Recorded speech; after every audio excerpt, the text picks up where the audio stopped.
And I just got a notification. We are live. Well, good, because I forgot to mute our mics to enter us in, but whatever. Oh. Um, it's Dang it, fine. Francisco. But if anybody has any concerns as to the screen right now, this is on purpose. This is actually not a technical difficulty, which is surprising to say given our track record. But I am blacking out our screen for now in solidarity with the Blackout Tuesday that's going down today. So this is 66th episode of Sports Goofs. We just keep on rolling, but uh, more stuff keeps happening. That's within the sports realm. That's outside the sports realm. At this point, I'm welcoming the Mortar Hornets. Um, maybe they will solve all the issues, and that's why they're coming here from Japan. Kind of like Godzilla in a Godzilla movie. He just pops out when you need him. Just every couple thousand years, he just comes out, takes down some kaiju, and then leaves. So, um, yeah. So I don't know where to start, to be honest, because I hadn't planned on ever doing something like this, but I don't think anybody planned on what was happening over the past week. So I mean, guys, there's a lot of racial tensions going on right now, and that is a massive understatement, Francisco. and I'm not laughing because I think it's funny. I'm laughing because of I don't know. I watch comedy and I try to make light of situations, even though it's hard to make light sometimes. But it has allowed me and a ton of other people in the world to actually sit down and think about some things. Yesterday, I had a absolutely, I don't know, probably one of the best conversations I ever had with my dad regarding what's going on. Um, I mean, we went from everything. I started breaking down history. I guess I got my history degree for something at Florida State. I just went from, Hammurabi's Code, eye for an eye. I went from there all the way to anarchists in the late 1800s in the United States to today. I mean, I went all over the place. I went. I threw in some law stuff because I guess I got a degree for that too for some reason. Um, but it was probably like the most articulate I've been in quite a while, which is surprising to say because I go to court and talk in front of judges. Preach. But and I've done amazing things in court myself, um, but You're a it was magician, man. I kind of Really. put everything. I don't know that I kind of went in a monologue that put everything together, and so we just started talking about all types of stuff. I went socioeconomic, I went religious, I went everywhere, um, and I think most of us have a myriad of feelings as to what's going on, from um, fear, anger, sadness, but there are some uplifting things too. And that's hopefully what people are going to focus on from here on out to try and flip the negative into a positive. Um, I'm going on and on right now, but I'm just trying to find a way to collect my thoughts. So I apologize to the two of you. If you guys want to jump in whenever you want. I mean, I guess I'll go. Go ahead, Andrew. Um, it's for most of the population. It's a very large part of the population. Ignore that. What happened in Minnesota was despicable. Ditto. Uh, Yes. I really can't even think of a good word for what happened.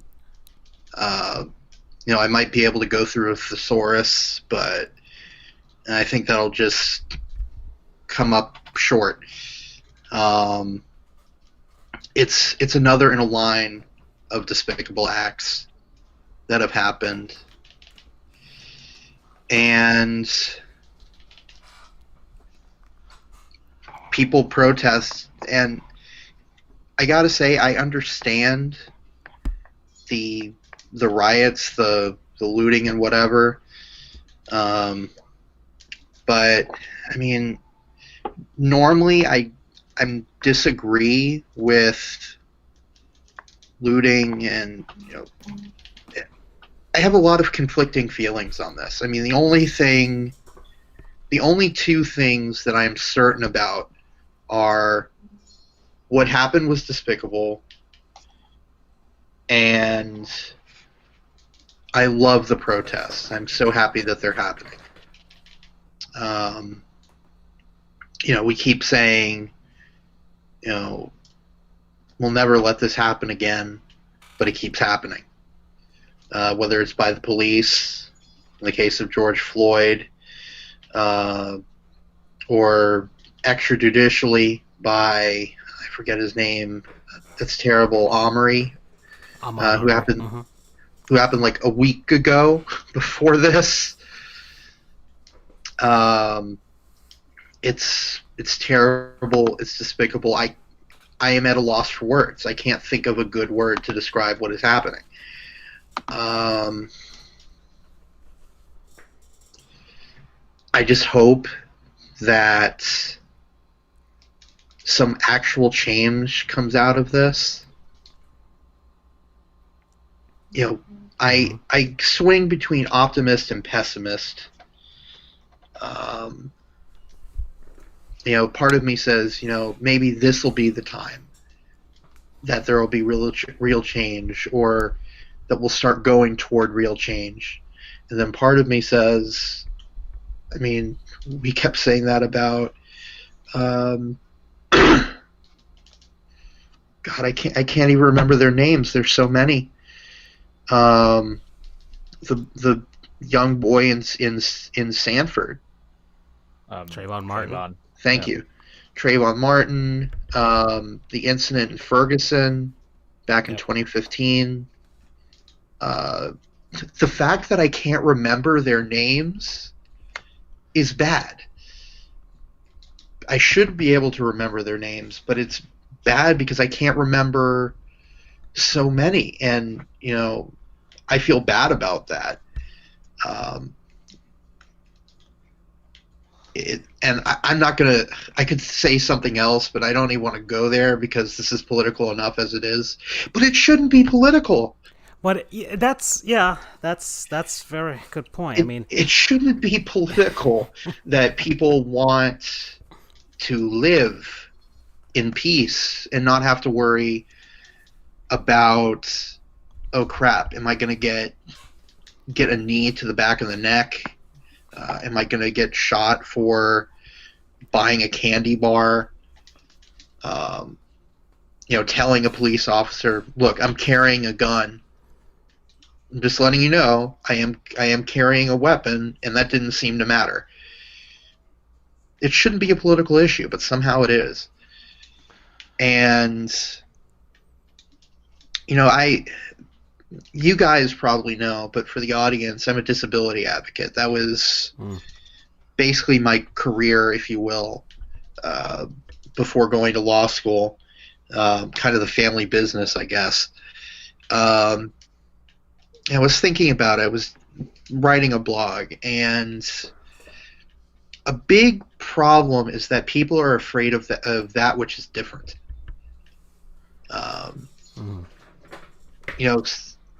It's genetic, if you will. It's a remnant of how we were back in the caveman days. I don't recognize them. They must be dangerous. Be on your guard. And it takes a long time to break something that ingrained in us. I like to think that a lot of us have. Science fiction has tried to lead us in the right direction. Look at Star Trek, particularly Next Generation, where Vulcans are working alongside Klingons. You have peace treaties with unfamiliar races. It's like they see you for who you are. Men and women are equal. Um, that's the way it should be, in my opinion, but it's not. And that's what these protests are about. That's what all of these protests for forever, going back to the civil rights movement back in the 1960s with Dr. King.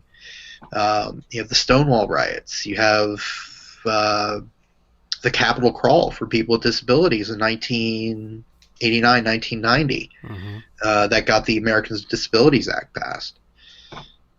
So you're always trying to move forward, and sometimes you do, but you eventually you kind of understand that which is different is still scary to some people.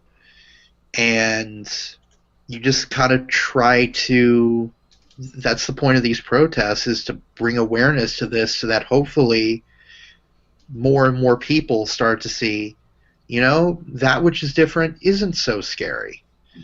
Let me open my mind a little bit and realize, this man over here, he may have a different skin color than me, but we are the same. It's funny. I kept telling myself, I'm not going to talk about this. I mean, not because I'm not supportive. I'll be making a donation probably to like the ACLU or the NAACP.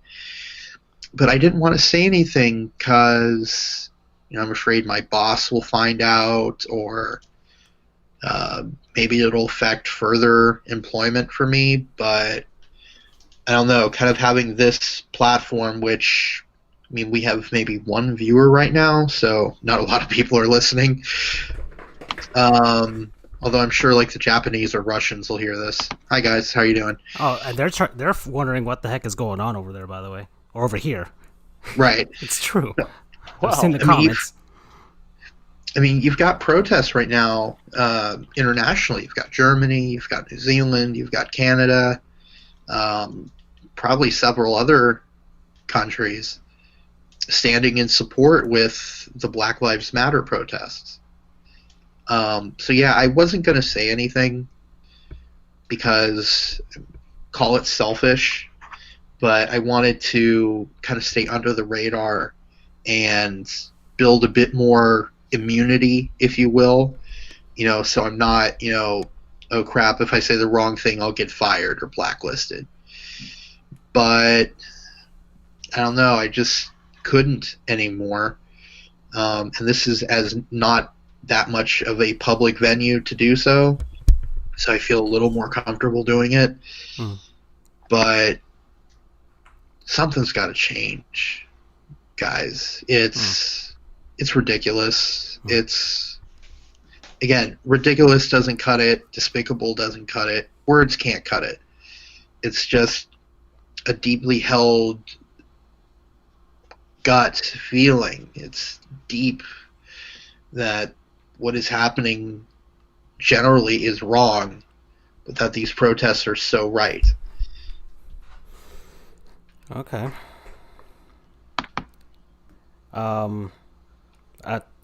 Charles, do you want to say anything? Let's get your part. Yeah, I mean, it's always tough and it's always complicated because I have a 12-year-old nephew, and I mean I got a lot of nieces and nephews, but this one I'm particularly fond of. He, Okay. you can pick favorites, right? But I remember going and watching the news when we went to my brother-in-law's birthday on Saturday, and it's a different kind of environment. Each household is different. This household, is Hispanic, El Salvadorian, Puerto Rican kind of mix in there. Not my ethnicities, but that's just to kind of give some backstory. And he's got his mom, his dad, his stepmama, which is my sister, and then all the connected family. So everybody has a different opinion, and to have somebody that's so young trying to understand what's going on because you're taught one different dynamic with as a kid, and usually it's, I would say, unless your parents are anarchists or parents are very off the rail, you're usually told to respect the infrastructure, respect the system, respect the boys and girls in blue, and then all this other stuff that kind of comes in. Mind you, there's always that kind of prejudice that your family instills into you because you're children, you're malleable. But him being in 12, trying, I just figure, it's a different kind of familiarity. I don't pride myself much on my education. I pride myself on my openness.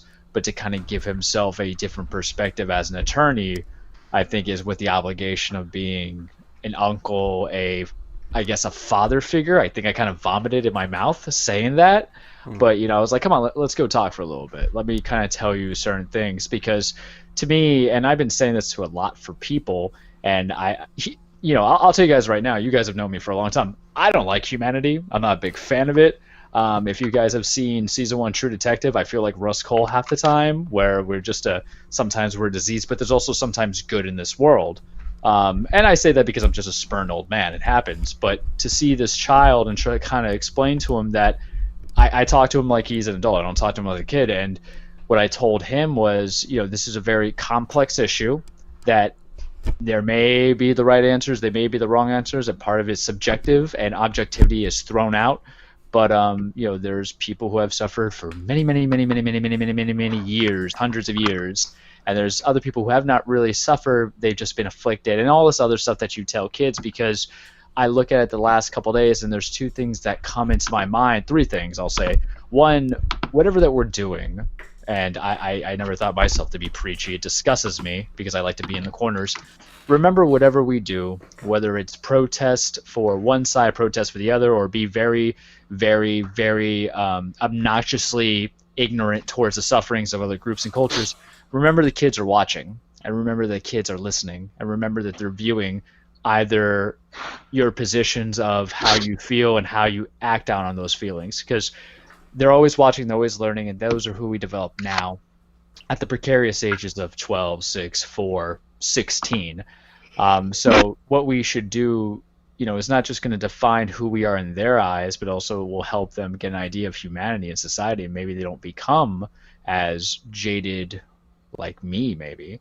The other thing is that there's never really a proper way to protest, right? Some people might feel that they have to go with the peaceful marching. There's others who have felt that they have to go violent. I'm not a big proponent of violence, even though you guys know my cage segment. I like wrestling because lives can be at stake, good, bad, black, white, Hispanic, whatever mixtures, cop, non-cop. It can be concerning, but we want to understand that bringing along to the teaching of the kids is also, you don't want to put yourself in a situation where you're endangering somebody, endangering yourselves. You might be subjecting yourself to greater harm when there's a better alternative and you just don't know it yet. But it's kind of tough, because what if that's all they know they feel? So part of it's giving respect to that side. And the third thing I would say is that if you're going to do this, I don't know what the right way of doing this, but if you're going to the protesting, be more than just a social media movement.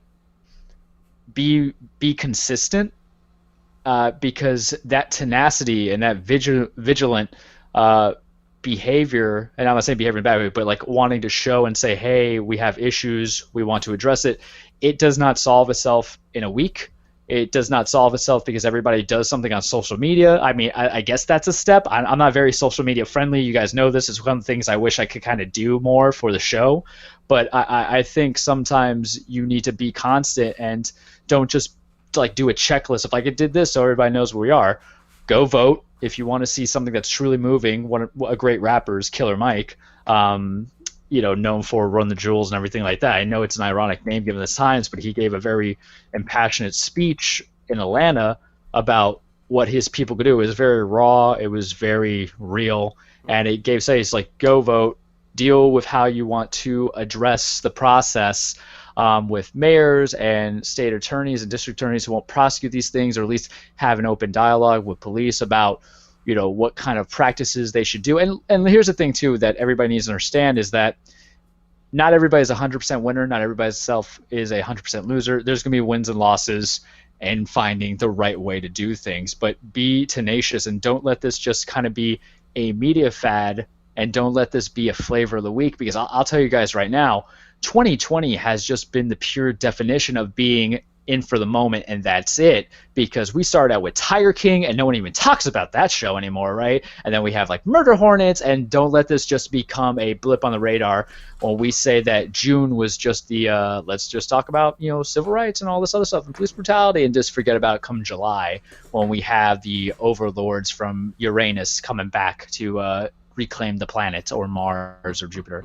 So those are my three things, is that for how I take away. And you know, maybe this jaded man comes back into it, but the kids are always watching, so you know, shape the world in their eyes of who they should be in the future as young men and women, as leaders. I don't know if there's a right way to protest, but let's try not to have a lot of civilian casualties. It's easy to say than done, right, on both sides, but you know, we want to do that. And then 3, just keep it constant. Don't let this just be a blip in the radar, because you know Tiger King's going to want to make a sequel. Baskin's just got his land, so you know Netflix is already there. They want to be your distraction. Don't let anything get distracted, right? I'm gonna keep going with that. One of the things that was part of the conversation me and my dad were talking about is people basically don't lose focus on the real issue here. Yeah. Because there are people trying to deflect and use the situation to their advantage that are outside of the message, which is really the focal point is Black Americans want to be African Americans, want to be treated as equals, and don't want to be subject to police brutality. Yep. As simple as it can get. And subject to it, especially because they're black, and police officers assume the worst, racial profile, and you see what happens. So that's the important thing, is to not lose focus. It's not about Blue Lives Matter, because that's a deflection. It's not All Lives Matter, because that's also a deflection. I tweeted out something, Andrew, you liked it, about a guy. He's a Sandinista, which is the political party in power in Nicaragua. The current dictator there, Daniel Ortega, and he was in there with the protests, and they were trying to use that as a platform to expound, say, hey, we're with Black Lives Matter. They're not with Black Lives Matter. Yeah. They are just as racist out there in Nicaragua, because there are black Nicaraguans out there. And I've had to go to court, immigration court, and plead asylum for people coming to the United States because of the oppressions they face over there based on their political opinion or their race in Nicaragua because of the Sandinistas. So there are people trying to take advantage, and so it's important to not lose focus on what this came about for. Remember who. Try and look up who are the real people who are trying to help this movement. Because there are a lot of people out there that are, once again, I said, trying to take this and use this as an advantage for their political agendas, what have you, racial agendas. And so be smart. Be smart. Ask questions. Be smart, do your research, be reasonable. We were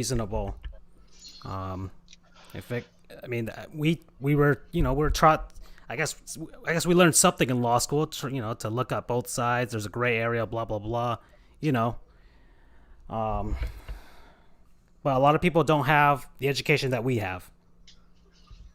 Yeah. One thing you said, Charles, some people don't know how to react to this. Some people think violence is the only way.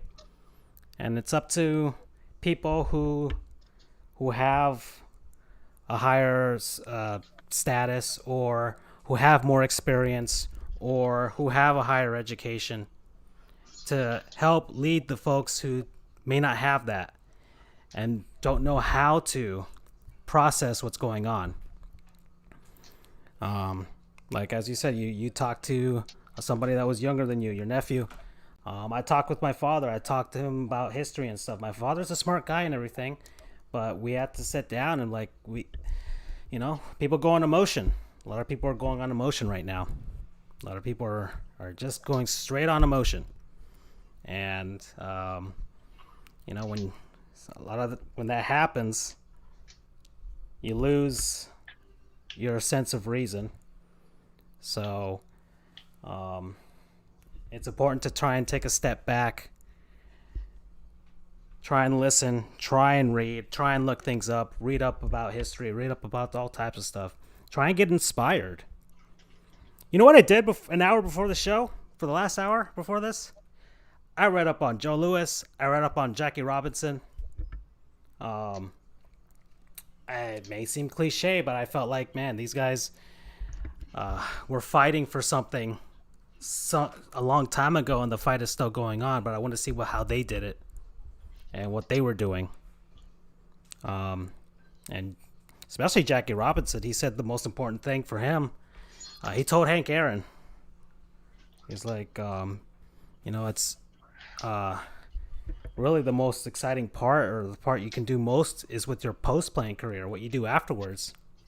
Because you'll have more time, you'll have more chance to use everything that all the I don't know, clout, what you would say, or notoriety, your platform, use that to help propel things forward.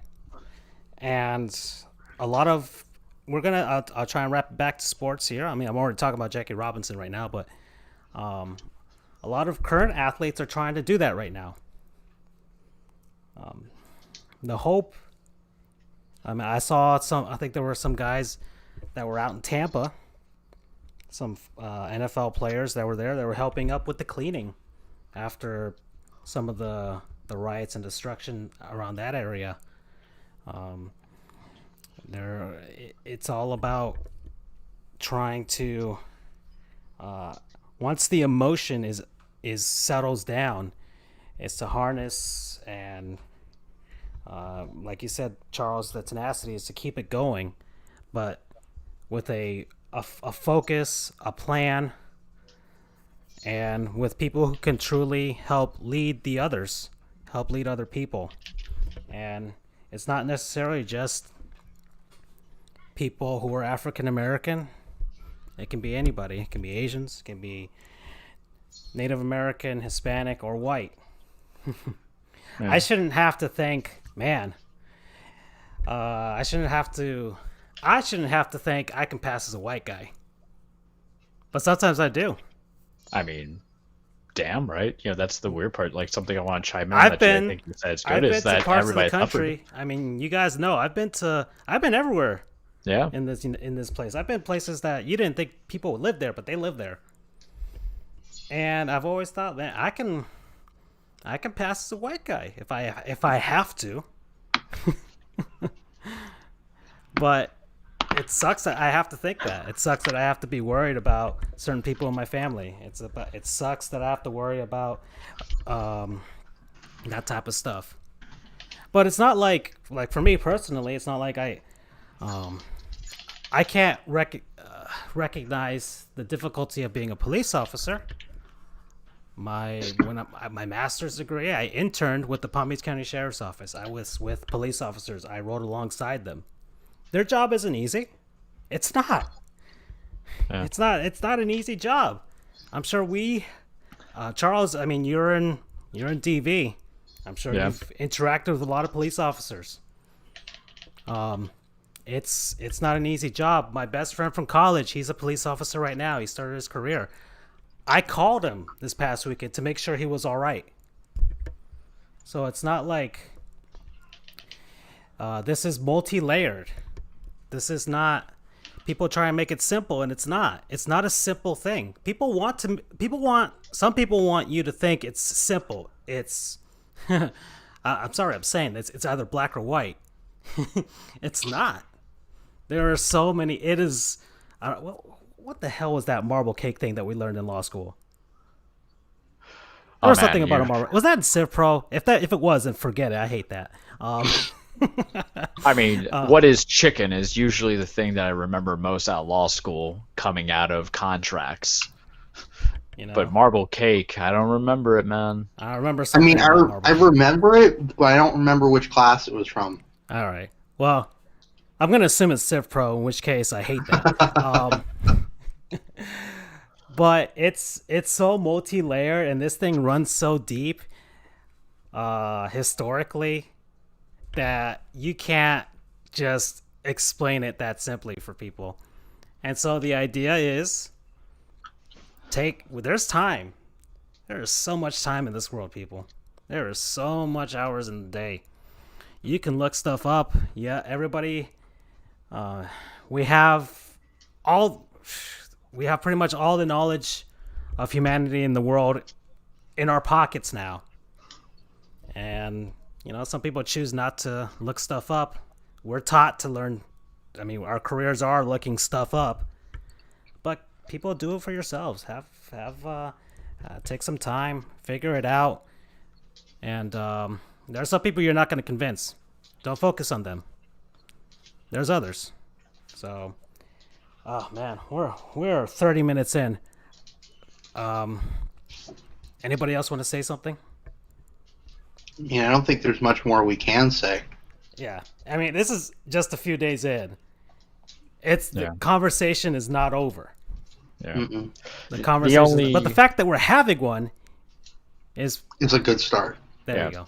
The only thing I kind of want to address upon, because I thought you said, and I think it matters a lot, is that people also need to realize, and I think this is kind of one of the issues that I try to tell my nephew, is that it's not even just for protection of Black American citizens. You mentioned as well, you can have other people of color as well in those same situations, or anybody from the Middle East, anybody from any Hispanic race. So it's associated them, and it's also going to have a secondary benefit to those people too that come into it, to address the complications of excessive force, police brutality. So I thought you mentioned it, not like fully, but it was something that popped into my brain, because sometimes that's the benefit of speaking out of voice. Is going to help out other cultures and classes as well, because the idea is that maybe we live in a world where sometimes there's that extreme violence that might target to a group. I mean, look, after 9/11, and I don't want to get into too much of that, but there were certain class types that were prejudiced. There was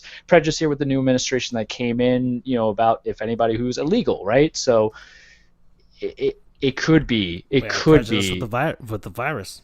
The virus too, exactly. What is done here, and who knows, it'll be done right, but can have a good consequence and a good benefit to more than just a group that people say are trying to get any kind of pandering or special spotlight moments. Because I heard somebody say that, I was kind of disgusted by that. But at the end of the day, who knows, right? We're just here goofing around, the three of us trying to get some sports and real life talk in. Yeah. Man, there's so much more I could say. I don't know if. The rest of the stuff I could say is probably stuff that doesn't help anything, so I'm not going to say it. All right. Do you guys want to move on and get to the actual goofy part of our show? Absolutely. Okay. It's if 2020 is going to be, we're not even halfway there.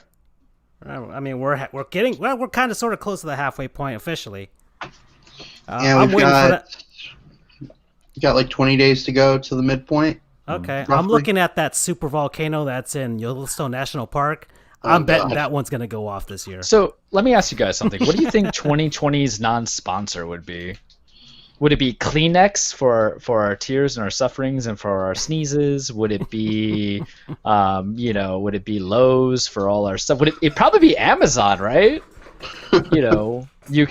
You can get your gloves and your Tiger King DVDs, and then also your protective gear and your protesting stuff. I feel like Amazon's probably going to try to take the cake. And there's going to be Bezos in the corner and be like, I am 2020. Oh, I mean, he is. Fun fact, a judge awarded control of the zoo to Carol Baskin. I saw. Hey, you see, that's how it all comes in. It's how it all comes connected, and that's how we're going to get our Tiger King sequel. Mm-hmm. Oh, but they'll call it Tiger Queen? I mean, you have to capitalize it on Netflix, just as they would have to do with Jammed, Make it a franchise.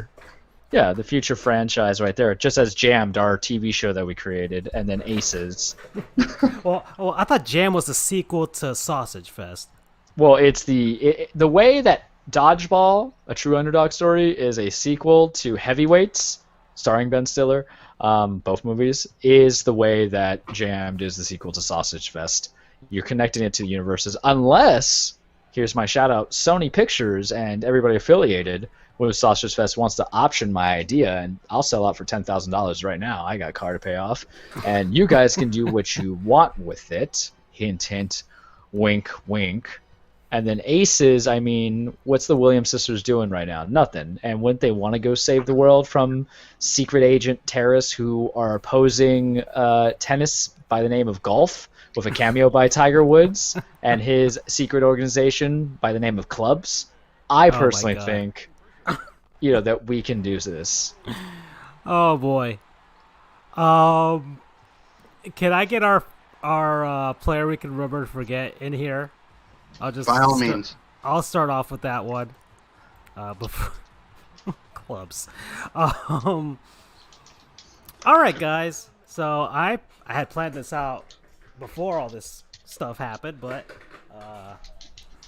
it was just something that I saw by Gary Sheffield's son on Twitter, and something that I had to mention because it ties into our somebody that we respect a lot here.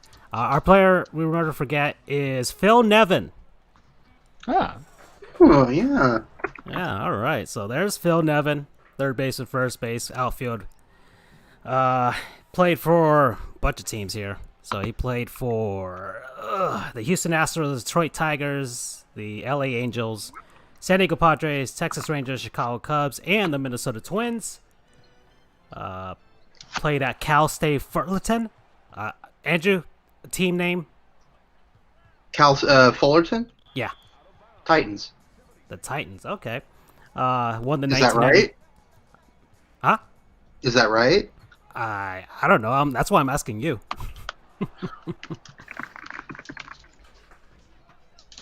Double checking, although I'm 95% sure I'm right here. All right. Well, confirm it. He won the 92 Golden Spikes Award, which is the best college player for that season. I think they lost the College World Series that year. Although they did end up winning recently-ish, I think within the past 2 decades. Yeah, but not while he played. Right. So, yeah, he was drafted first overall in the 1992 draft. He has a 15.9 WAR, got 208 home runs in his career, 270 batting average. Side note, I was correct. It is Nice. the Titans. Damn, man. Yeah, you are on the ball. I mean, he's like the Rain Man of knowing minor league teams, if that's okay to say? Don't test me, man. Don't test me. He is currently the New York Yankees third base coach. And that's how I remember his name coming in. Mm-hmm. And here's a little trivia. So Hal Newhouser, the Houston Astros scout, that eventually he wanted the Houston Astros, they had the first pick. He wanted them to draft Derek Jeter first overall in 1992. And the Astros decided not to. And Newhouser was so convinced that Jeter would anchor a team, he quit in protest. The Astros drafted Nevin, believing Jeter would ask for too much money to forego playing for, I think he was going to play for the Michigan Wolverines, rather than go straight to the minors or something and get a professional contract. So that's why Phil Nevin was chosen over Derek Jeter. Phil Nevin, and here's the sad part for the Astros. So they brought him up in 1995. He only played 18 games for them, and then they flipped him to Detroit for a couple other guys. I think for like a relief pitcher that they even re-signed with them that year. 96, the Yankees win the World Series. Jeter gets his first of 5 rings, and the Astros never legitimately won a World Series ever since. They have never won a World Series. Huh? Francisco, are you playing Cookie Counter? No, I'm not. Charles? How many billion cookies are you making right now? Because I hear it in the background. Someone's playing it. Oh, I'm playing Injustice. So like I'm just going back to a little bit of the tutorial. And so my dinging's going off for every mess up that I have. Because side note, but fighting games can kind of eat a big one sometimes because you're following the tutorials and you're like, I've hit those buttons, but the difference between a millisecond and a second is sometimes all they need, and is super infuriating, if I could say so myself. And there's your degree of fighting games that you like. I like the Injustice because me and the nephew were playing Mortal Kombat, and so I got to the craving of the NetherRealm games because it's a good kind of like background to play here as my dog barks it up. So excuse them for whatever reason. They heard me like, how dare you talk bad about this fighting game? So, if you hear me breathing heavily, it's because I'm kind of getting angry in the background with me not being able to make a proper combo, even though I'm pressing the buttons. So that's not cookie combo. It's Charles can't do combos in Injustice 2 for the PS4 and a lot of consoles. Yeah, it'll be a little hard for me to produce the show and hit the mouse repeatedly at a breakneck pace to get a bunch of cookies in there, so I just can't. But okay. So so in the back on the video game in the background today is NBA Live 06. And so that's what's going down over there, if anybody's interested in that. Anyways, so yeah, that's my player. So Phil Nevin. The Astros they screwed themselves. So, did anybody else have a player? I could give you one. Okay.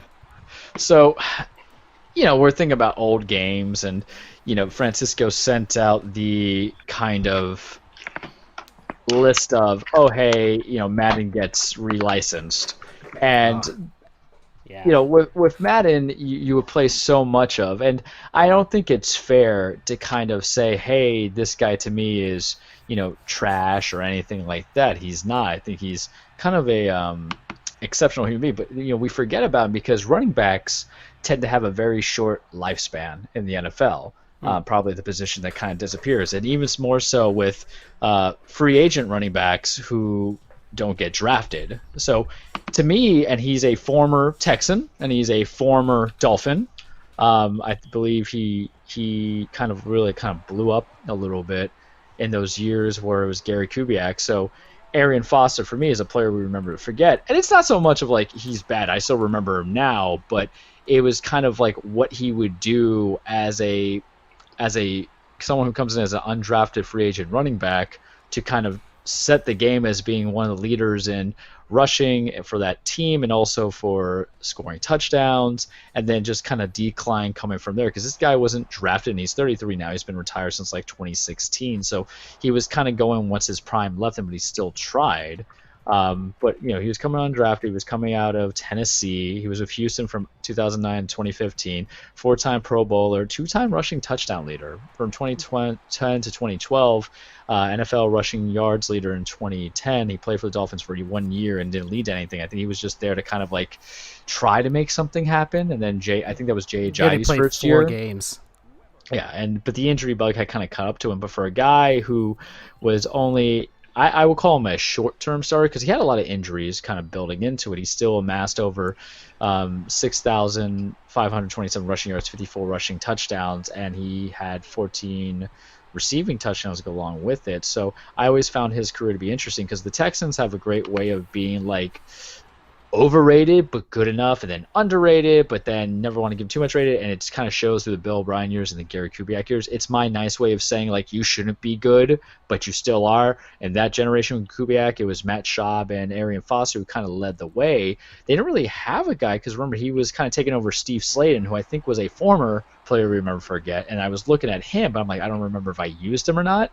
So I'm going to go back to Foster because I remember any time I would play Madden with the boys and I had to pick Houston, it was like straight up Arian Foster show until play action to Andre Johnson with Matt Schaub's noodle arm coming into it. But he had a lot of good seasons, and then it just kind of went down. I found him pretty interesting because he's one of the few post NFL players going into it that did something interesting in his career. I know he's trying to be a rapper. He's debuted a rap album in 2018. Apparently, he's going through Tidal, and then he's a very intelligent guy. He has I think a mixer channel or one of the video game channels that come into it.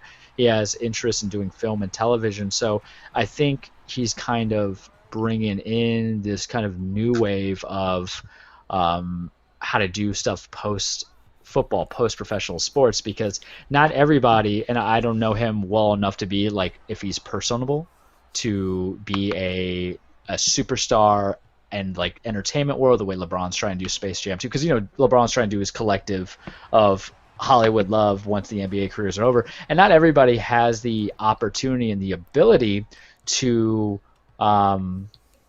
really kind of do something within that field of sports anyway, to become an analyst or anything. Plus, even if you do, you suck at it. Dan Orlovsky, I know he was a guy we talked about. Like, I don't understand how you can make the guy who's most highlight of his career, and he's my goon, I'll say it right now so we can save that for transition to later, because it has nothing to do with affiliation of any kind of protest that's going on, though I will protest having third string quarterbacks be analysts for a sport.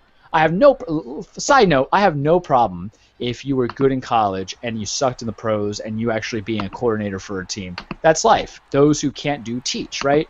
But you cannot tell me statistically picking apart a mistake that quarterbacks may or may not make when your biggest play is being known for getting a safety in your own end zone for the Lions, who are haphazard and just destructive. And I think that's the year they went 0-16.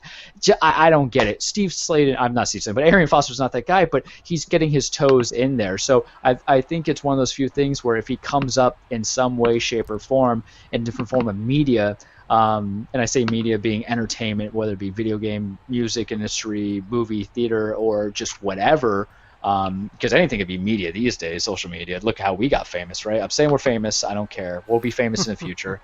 So I found him to be interesting, and he's my player we remember forget, because he was kind of blipping the radar. He's never going to be Hall of Famer, but you think about it, to bring it back in, is that this guy was undrafted, and you look at all the way that some guys kind of some teams hitch their bricks on these first, second round talents, where a guy who, maybe it's a 6th or 7th round could get the job done. And we look at people and teams who might be regretting those contracts and those picks, such as the Jaguars for picking up Leonard Fournette, and they don't even want him anymore, and they're trying to trade him for pennies on the dollar. Mm-hmm. I mean, running backs now, they're such an expendable position now for NFL teams. So it's just, all right. Yeah, we're not. It'll take somebody truly, I guess, great to bring back the era of like the legit running back that you basically you put the whole team on his shoulders and he'll take it to the promised land. Well, the only one has been what running back really has been that guy, right? I mean, because you think of all these great franchises. The only one that I can remember is like Terrell Davis, because he had an old John Elway. So that's the only one I can really think of from the past, but or at least the most recent that I can think of that was significant. Because it's not Zeke, right? Yeah, I mean, no, it's not. I mean, you look at the Patriots, it's like, look how many guys they have flipped across their entire career, so their entire championship run dynasty. So, but that's a whole long conversation. All right, Arian Foster. I actually have one as well. Ooh, all right, let's do it. The Rays have been doing a lot of throwback games in the midst of the pandemic. Screw it, we're not getting paid much money anyway. Coronavirus. Corona. It's Corona time. Anyway, so they've been playing a lot of throwback games, and a lot of the games they've been playing are from the 2008 season, which is where we made the Cinderella run to the World Series, where we ultimately lost to the frickin' Phillies. PH, frickin' Phillies. Get it? So my player that I remember to forget is Akinori Iwamura, Okay, I can't say that, and you know that. Second baseman? second baseman, Yeah. more lovingly known as Aki Iwamura. Mm-hmm. So, born coincidentally on my birthday, except in 1979, in Iwajima, Japan. He started playing in 1998 for the Yakult Swallows. He's Japanese. Made his major league debut in 2007 for the Tampa Bay Devil Rays. So he was he was an infielder. He didn't really have a solid position, although he ended up playing a lot of his time initially at third base. But in 2008, there was a young up-and-coming prospect named Evan Longoria, who you guys probably know. We miss you, Evan. We miss you so much. Damn you, Rays, for trading him. He was our Mr. Ray, if you will. Anywho, so he was a part of that season and actually got involved in 2 brawls that were kind of centered around him. The first one took place with the frickin' Yankees. Shelley Duncan slid into Iwamura's right thigh with his spikes high. He was ejected, and then there was a huge bench-clearing brawl. So that was March 12th, and then June 4th, and this is still an iconic moment in Rays history. So what happened was, so it's all started with Coco Crisp. Wait, hold on. I'm trying to see. Coco Crisp slid headfirst into shortstop Jason Bartlett, injured Crisp. And I guess he took offense to how it was because Bartlett kind of blocked his way. So then later in the game, he went to steal second again, and then Crisp slid hard into Iwamura feet first. I don't know if they were spikes high, but they definitely caught him. So another bench clearing brawl. And then interesting, and actually that carried over. No. Sorry. I'm misremembering everything. So Chris slid into Iwamura. Nothing happened there. But then the next day, James Shields, one of our pitchers, hit Crisp in retaliation for what happened yesterday with Iwamura, and that started the huge bench clearing brawl, which has gone down in Rays history as a moment of awesomeness. So anyway, he was known for that, but he was also known as he was the man that made the final out to send us to the World Series. He fielded a ground ball from, trying to see the name here, Jed Lowry from Boston, fielded his ground ball and stepped on second himself, so an unassisted single play. And as a result, went on to the World Series, which we ultimately lost. But still, Aki was around for a lot of big moments in franchise history in that 1 year. So then he was traded to the Pirates after the 2009 season, so he was there for 3 seasons with the Rays. Then after that season, or at the end of the 2010 season, he was traded to Oakland, who proceeded to release him less than a month later, and that was the end of his time in the Bigs. Then he went back to Japan, played with the Tohoku Rakuten Golden Eagles. Then he played again for the Tokyo Yakult Swallows. Then went to the Fukushima Hopes. and that was the end of his career after the 2016 season. Oh, okay. All right. So, we got this. It's been a while since all three of us had one. So, cool beans. Akinori Iwamura. So that's our And he, player. as an additional side note, he started a fashion trend called the Ray Hawk. It's kind of I like remember that. It's kind of like a mohawk, except it's wider and it's not as high. Yeah, I remember that.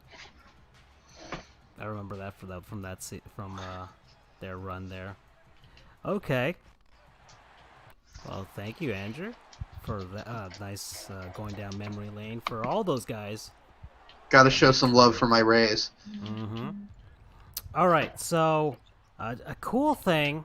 I guess I'll jump into some. Well, Charles, you mentioned EA Sports has retained the NFL exclusivity license for another 6 more years. So we're gonna have another console generation of crappy football games. But Ooh, are we? Are we though? Time to debate. Yes. Yes, we are. Oh, there are YouTube channels that will gladly debate that. That's for sure.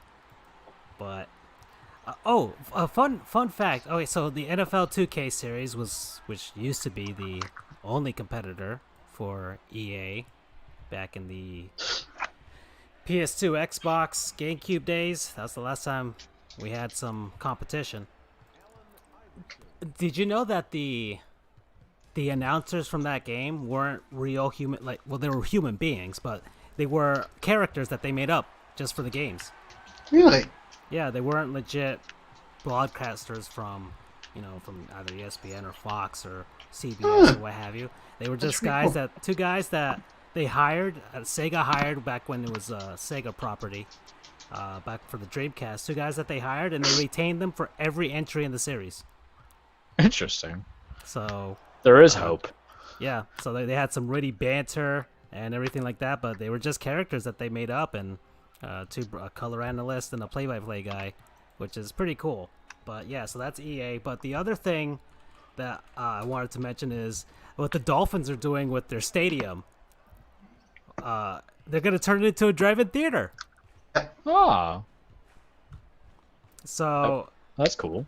Yeah, I'm gonna trying to bring it up here just to show it on the screen. Where's the? Do you guys miss the movie theaters? Would you find yourself going to a drive-through? If I would go to a drive-in, but not a drive-through. Oh, a drive-in. Yeah. Just head down to McDonald's, just sit there. Listen, can I tell you guys my experience of Miami? Is when you go to like the Dolphin Mall to their theater and you can get a churrasco steak in there, changed my life completely. Yeah. So I would personally be okay with a drive-in movie theater that gave me like drive-through McDonald's as well. It would be the equivalent of just eating at home. So this is their idea. So the Dolphins, when they completely renovated Joe Robbie Hard Rock Pro Player, whatever you want to call it, stadium, they have the 4 giant LED screens on the corners. And so because there's nothing going on right now, they're not hosting any concerts or any giant events there. They're like, hey, let's turn it into a drive-in theater. And it's like, it's almost like, man, how come nobody has thought of this before? And there are other stadiums out there, like minor league ballparks and stuff like that have held family movie nights and things like that. But this is the first time I've seen a major sports team, especially like from baseball or football, where they have the space to do it. Just like, hey, let's just turn the field into a drive-in theater. Everybody just brings their car, parks, and watches it from there. You don't have to go to a dirty old swap shop or anything like that in order to see it. So this is a good idea. I am a fan of it. There's an open air plaza outside of the stadium too that has a giant screen when you enter the stadium. Andrew, I'm sure you've seen it. Yes, I have on multiple occasions. And so they're going to use that open air area to host small groups, which I think is pretty cool too. And yeah, that's the idea. So the Dolphins, I have to admit, the Dolphins have been killing it this offseason. They really have.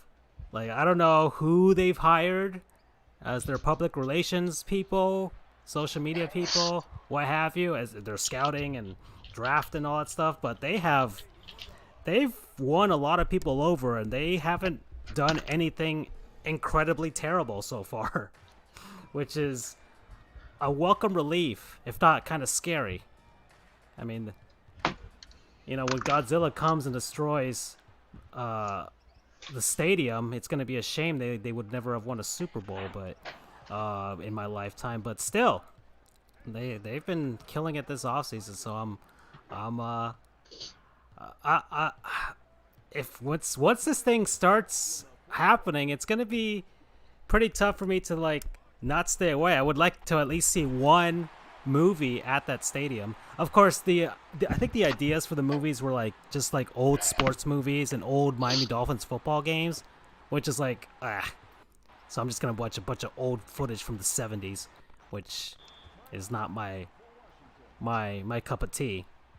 So, but if they can work in some movies that I haven't seen, log into somebody's Netflix account and play some stuff up there, then I wouldn't mind that. Heck, you could have some esports going on as well. Everybody in their car and watching what's going down. Watch some Overwatch League or some other crap like that. Who knows? There's a lot. It's opened up some ideas for them. And it's like, I wonder if our Lord and Savior Derek Jeter would do this at Marlins Park. That'd be badass. Huh? That would be badass. Oh, yeah. That would be. So hopefully they think of that too, because baseball. I mean, now the field is artificial turf at Marlins Park, so you can just have a bunch of cars on top of it now, and it won't kill the grass. So that's pretty cool. I like this. This is a very good idea, Miami Dolphins. Very good idea. You've I can't believe you picked 2020 of all years just to actually do some good stuff, but hey, you're doing it. All right. So, there's that. Anything else, guys? Moving forward? Ideas? Major League Baseball talk, maybe? Oh, wait, we're at the halfway point. Screw that. Let's just do the non-sponsors. I would like to go first this week. Yay. My non-sponsor of the week is NCAA football, or actually just 13. NCAA football 13 specifically. Specifically. Being around a bunch of mods, college football mods, for the past couple of months in the middle of this whole quarantine or whatever, and seeing all of these things on social media or whatever, playing NCAA 14 more specifically, since that was the last version released in 2013, because they have the backwards numbering thing, if you will. So I was like, you know what? I want to get NCAA 14 because, it's the newer game, and it has the updated UCF logo, stuff like that. They may have had the updated jerseys, but I don't think so. Also, we were in the AAC in that one. We were in CUSA in the other one. But I'm not paying $180 for a video game. Supply and demand, people. Supply and demand. Dear Lord. Supply and demand. Everyone's like, oh my god, I need the game. I'm so bored and I want to play it again. And naturally, you have a limited number of copies, so that's driving the price up ridiculously. Well, luckily, there's a group of very talented homebrew developers that are trying to make a PS3 emulator and an Xbox 360 emulator. So there's still a ways away from completely uh, making it very stable and everything, but it's on its way. So An hopefully emulator that'll- of what? I don't know. I don't know. These the people are doing it on their own time, not getting paid for it. So who knows when we'll get a full-on, legit, stable version of either one of those systems emulators. But it'll come. It'll come, and with that will come an ability to play those games. And if it's anything like Dolphin, the Wii GameCube emulator, they can add some net play to it. It might just be the saving grace for that football game, and to let people play it, let the masses play it again. So that's my piece. Sorry, a little aside there. I love asides. So I'm a bit rusty. I haven't played it in probably close to 5 years now. I had a copy that my friend lent me when I was up at UCF, but I was like, you know what? I'm not going to be needing this while in law school, so I gave it back to him. And eventually, later on, I'm like, damn, that was a mistake. But yeah, I went ahead and bought it $35, which is a lot of money saved as opposed to $180 for a game that's 1 year newer. Yeah, I started off. Right now, I'm playing what's called a dynasty, which is where you take the reins of a head coach. And if you want, you can work your way up. Start at the bottom. Now we hear. You could obviously choose to go ahead and play as Alabama immediately, but that's not my style. So I went ahead and started at San Jose State, the Spartans, and see, I'm 2 weeks into that dynasty. And it's fun because not only are you coaching, but you have to do recruiting, things like that. So it's very in-depth. It's a lot of fun. So I've been playing that. I've had it for a couple of weeks now, and I play it every now and then between work and studying. So it's been a lot of fun, and I'm glad that I have it again. Nice.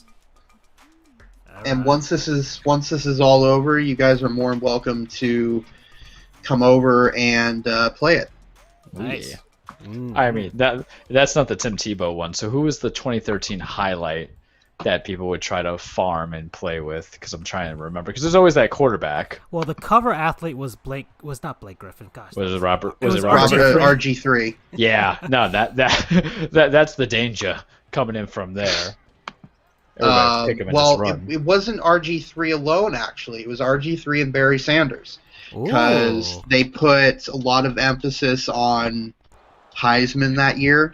Yeah. Because they have a game mode called Road to Glory, which is, I guess, the equivalent of Road to the Show in the MLB The Show series, or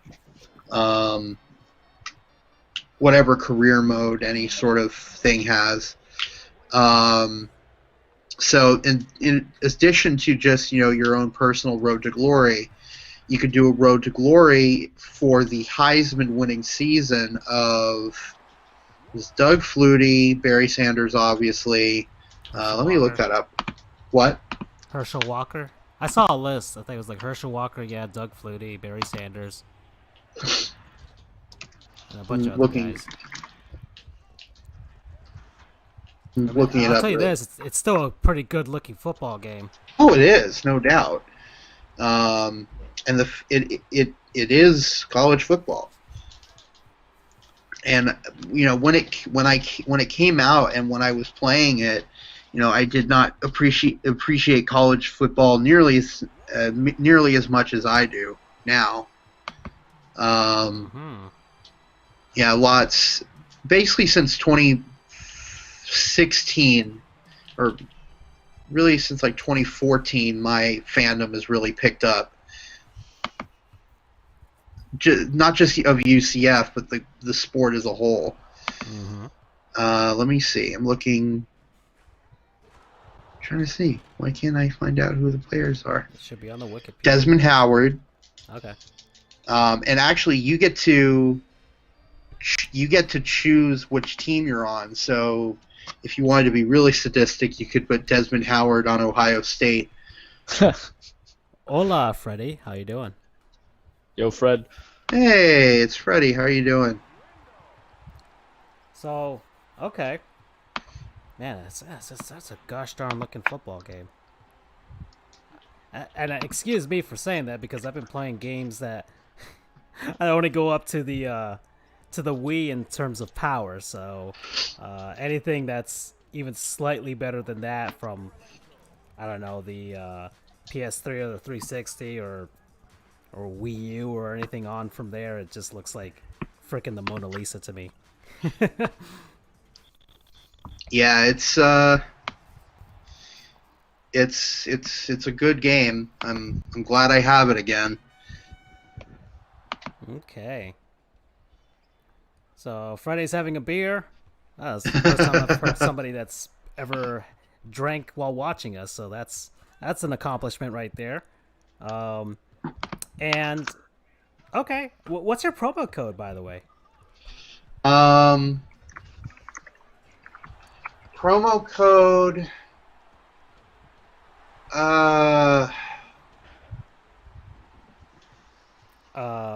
Okay, promo code. Pray for the hackers. I don't know. Promo code. San Jose State beats Stanford because that was my week 1 game was against number 20 Stanford, and I beat them. I think 28-7. Nice, very nice. Okay, and we featured San Jose State before in one of our old on one of our broadcasts, so that's interesting that you said that. All right, let's move on. Charles, do you have one, or do you want me to go? I can go. Because I've been sitting on this one for a while. For a good amount of time. And it's been so good that I couldn't let it escape my mind, and I feel like the world's out there. I like to think of myself as an open man, gentlemen, but lately I find myself that I have been ignorant to the food products that are out there, particularly because I've been trying to diet very well since I guess I left law school, because that's the pit of despair, to where I would just shop and eat very fatty, bad things. But a couple weeks ago, as I was at Publix getting a cake for my mom's birthday, I ran across something that I never knew existed. So I love me some Cheetos. I eat Cheetos. I love Flaming Hot Cheetos. Those are always been my favorite. I remember being 15 years old and seeing it. But then I see right beside it, because Publix was running a 2 for $6 sale, jalapeno cheddar Cheetos. And I never had them before in my life. I never knew they existed. I had just recently tried Takis a couple months ago, and they're okay. They kind of taste kind of hard for my liking. I don't know, maybe I'm just an old man. But I decided to take advantage of this 2 for $6 deal. Instead of buying 2 Flaming Hot Cheetos, I was like, I'll buy a Flaming Hot Cheeto and try a jalapeno cheddar Cheeto. So I go home, have my jalapeno cheddar Cheetos, and I hear music in the background. I hear boss music. You guys know the Platters, it's twilight time, something very romantic, something that kind of serenades your heart. That's how I felt having jalapeno cheddar Cheetos. It was delicious, and I know there's a trend of Charles just eats Cheetos when they're around, because that's the KFC love that we had it when I had my Cheeto sandwich. But it has the right amount of jalapeno flavoring and the Cheetos flavoring, and a good amount of the cheddar. If you think it's going to be hot, but it's kind of mild, but it's very flavorful. My mouth's watering right now, even though I have some Flaming Hot Cheetos. But I have that with, I don't know what I had for dinner. I had burritos. That's right. So I was just destroying that stuff when I had it, and I'm just like, oh my god, so good. And now my fingers they're not just a sign that I've kind of like touched the Cheetos. Now they have a little jalapeno specks on the little artificial greens. But you guys, I gotta recommend it to you because it is just so good. So if Publix keeps doing that rotation, I'm basically gonna be a slut for Cheetos now because then I'm just gonna be like, all right, let's get the Cheeto Puffs, let's get the Flamin' Hot Cheetos, but let's get this jalapeno cheddar Cheetos. Charles, It's Freddie like has craze. posed to you a question on the screen there. Freddie, I don't even know who Lil Xan is. So, he was hospitalized for eating too many. Talk to me 5 years ago, and I would say yes, but no, I haven't gone into it. But you guys, I'm just saying that if you want to avoid be like Little Xan, but you want to support Chester the Cheeto, and you want a little bite to it, go get yourself some cheddar jalapenos, the Cheetos flavoring. I liked it a lot. I don't know if you guys have it. I did not know about this. I talked to my friends. I'm like, how long have you been telling me about this lies that I didn't know about? Because I was so insulted. But it is damn good. And I like anything else with Cheetos. My biggest regret is they don't have a big ass bag. Because Cheetos will like just deprive you of the good stuff. Like the cheese puffs and all that stuff. Yeah, they're bigger bags. But give me just an extra large Flamin' Hot, and now give me an extra large cheddar jalapeno. I'm so about it. It's delicious. My mouth watering right now as we speak. Promo code jalapeno. Yeah, I've been avoiding spicy food since I had like a Wendy's spicy chicken kick a couple weeks ago. That did not end very well for my stomach in the long run, nor my sphincter. So I've been avoiding spicy food for a while. So I might not partake in these cheddar jalapeno Cheetos for now. But they're not bad. But the interesting thing that I see on their website is they have a recipes section, which look at the screen. They got Cheetos, Flamin' Hot, elotes, Chipotle ranch wings, grilled cheese and tomato soup. No, that cheddar mac and cheese. Oh my god. Flamin' Hot burrito. Well, you guys know if I this knew how to hasn't been cook, at I would Taco try Bell this. Listen, we can dream. Okay, we can dream. But you guys know that I will try it if someone makes it for me. Because I would, like, F it up. But I took one for the team. Tomatoes, I took one for the team for the other steak. one. Oh my god. Cheeto steaks is unnecessary, I would think, unless you're really trying to say seasoning. But that cheddar mac and those wings kind of look good. Look, I can go behind the spicy nachos. You got the meatballs. All right, hold on. Wait. Limon chicken tacos. I can get behind that. Mm-hmm. Very good, Freddie. Cheeses. And the hot chocolate shake. Wow. Oof. And this is honestly the guys at what is it, Yum Brands or whatever that owns like Pepsi and KFC and Cheetos and Doritos and Frito-Lay and was it, what else, Taco Bell. Those are those guys, and this is like what they come up with, and it's like that might be a little too crazy for a menu, but hey, let's put it up as a recipe. And yeah, this is it. Wow. I can get behind it. Oh, very good. Very nice. While you're playing NCAA football 13, just munch on these Cheetos. So, I guess I have to do mine. So, my non-sponsor is the Forgotten Marlins.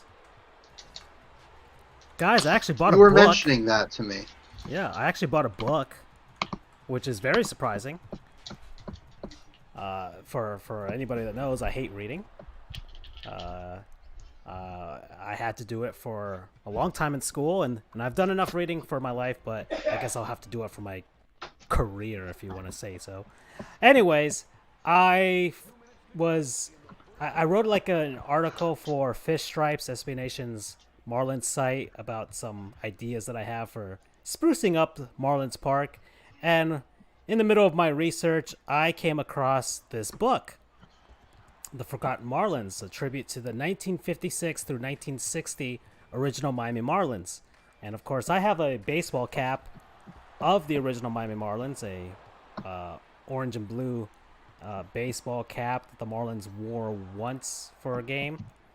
And I'm like, oh, okay. So I started I read the description. I'm like, oh, this sounds like my cup of tea.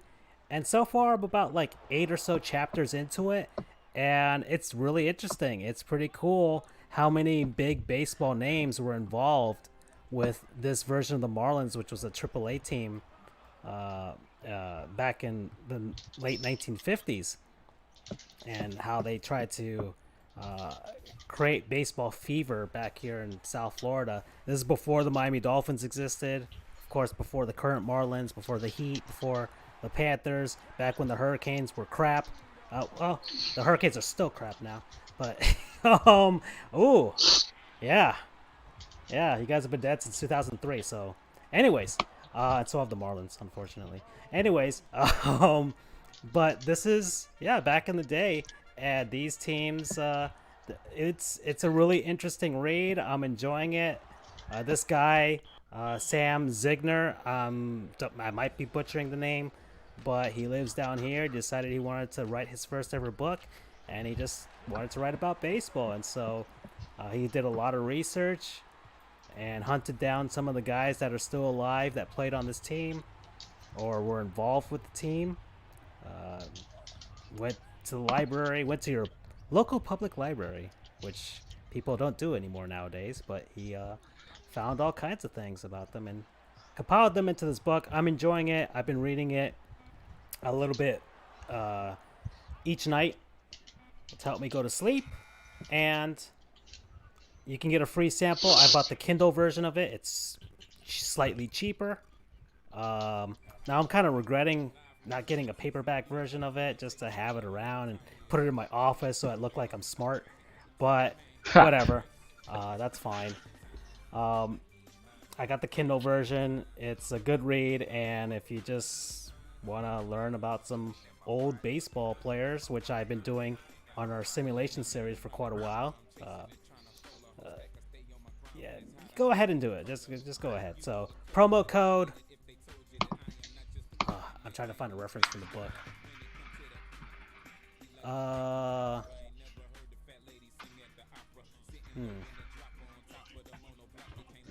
I don't know. Satch. I'll say Satch. Okay. Good one. Any kind of reference or reason? Satchel Paige, baby. Hell yeah. Oh. Okay. One of the, Is he a former player? I don't know much about old Marlins or anything of that nature. oh, Satchel Paige is one of the greatest players Pitchers to ever of all throw time. baseball. Satchel Paige, Hall of Famer. Is it won the, yeah.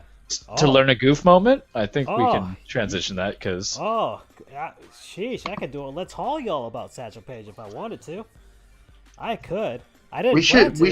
We should build up our, I don't know, I guess our information against him, or information for him, and then just do a full out one next week. How does that sound? What do you mean? Should I just start talking about him, or I should just wait for next time? I'd say wait for next time. Okay, that's fine. That's fine. I can do that. Well, I can put the guy that I was planning to do anyways. And I think I hope we didn't do him already. People could take that out of context. Anyways, so my Hall of Famer is Eddie Gottlieb, and he has no relation to a certain Gottlieb that we have labeled in another one of our sections. No, this is a good Gottlieb. All right, he's not a goon of any sort. He is Eddie Gottlieb. So he's in the Naismith Basketball Hall of Fame, and this is legit NBA bedrock, guys. This is one of the guys that helped found the league. He was an owner. He was a general manager. He was a coach. He was a promoter in sales. Charles, you like guys who are promoters? I do. Yeah, this is back in the day when they're trying to make basketball a thing. And so there he is. He played he didn't play for. He worked for the Philadelphia Warriors. He owned the team. He was he was one of the guy. He moved the Warriors from Philadelphia to San Francisco, not because they were failing in Philadelphia, but he wanted to spread the game of basketball west. So he moved the Warriors all the way out to San Francisco, and the Warriors have been there ever since. He made the Basketball Association of America back in 1946, which is now the NBA after they merged with the old National Basketball League.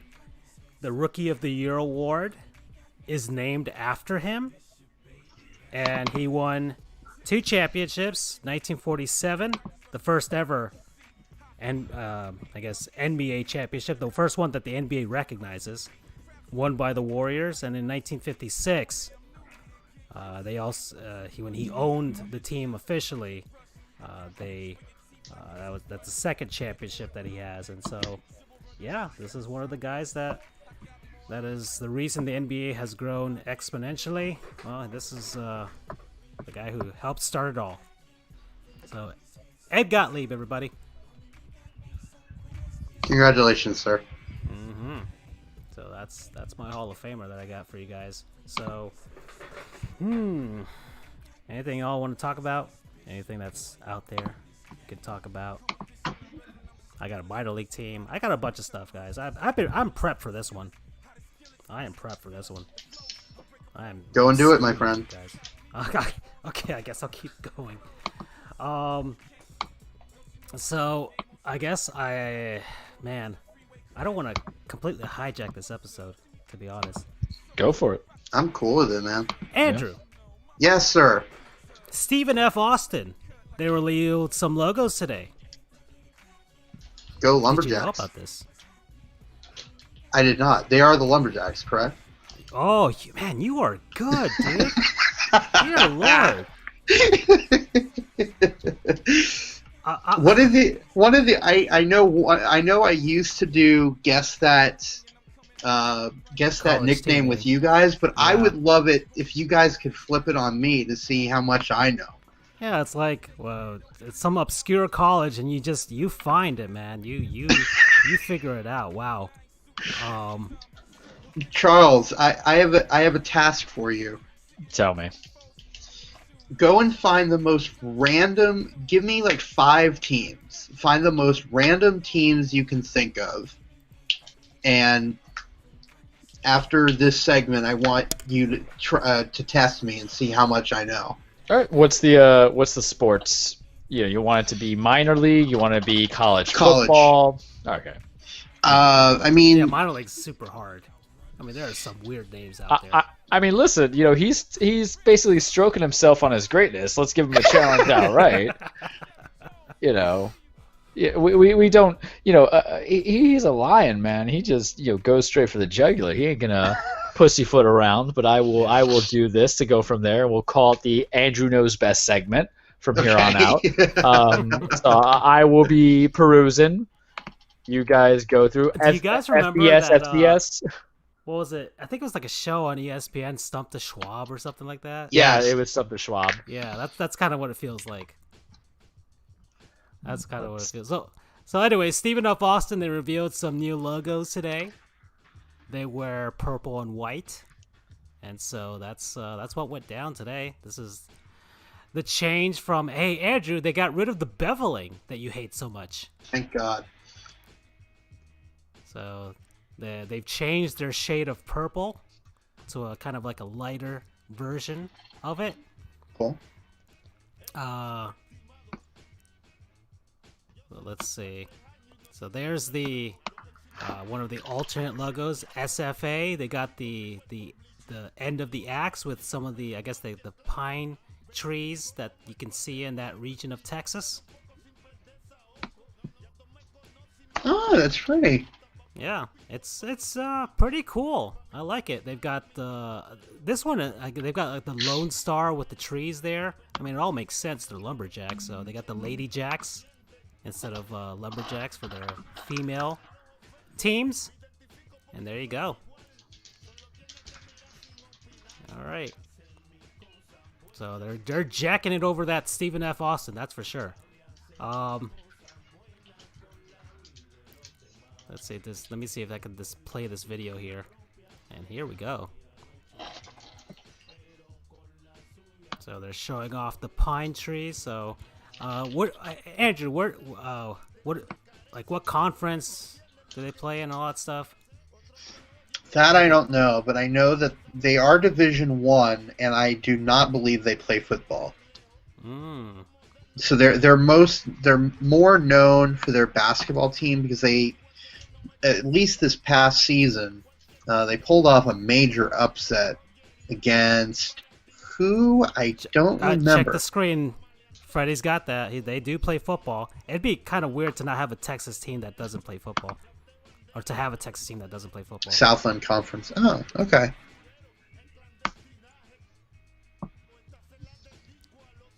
They beat Duke? ? So there they are, showing off their. I think it was Duke. Good call. So that's some of their older word marks. Look at that. That's some of their older logos, and now they're showing off their history. Although, unfortunately, it looks like, and I forgot about this, there's just been so much news recently, that upset win will not officially count any longer because they had low what are called APR rates, academic progress rate, which judges a school based on how its student athletes are doing.